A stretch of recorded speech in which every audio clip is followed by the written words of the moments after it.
নমস্কাৰ বন্ধুসকল, মই অভিজিত আপোনালোকে চাই আছে আসামিজ হেল্প ইউটিউব চেনেল। বন্ধুসকল, সমাগত বিধানসভা নিৰ্বাচন।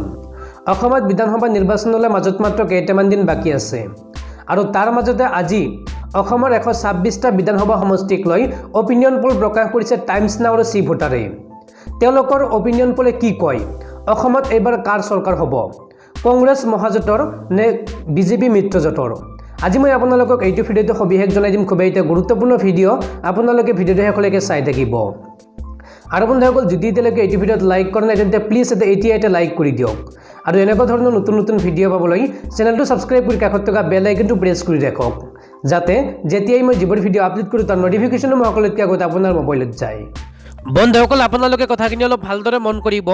2021 অসম বিধানসভা নিৰ্বাচনত ভাৰতীয় জনতা পাৰ্টি আৰু মহাগঠবন্ধনৰ মাজত তীব্ৰ প্ৰতিদ্বন্দ্বিতা হোৱাৰ সম্ভাৱনা দেখা গৈছে।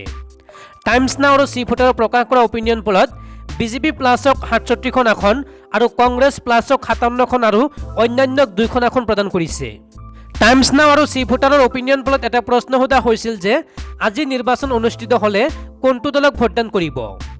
তাৰ উত্তৰত ৰাজ্যৰ 42.29% ভোটাৰে বিজেপি প্লাছৰ সপক্ষে ভোটদান কৰাৰ কথা কৈছে যদিও 40.7% ভোটাৰে কংগ্ৰেছ প্লাছৰ পক্ষত ভোটদান কৰাৰ কথা সদৰি কৰিছে।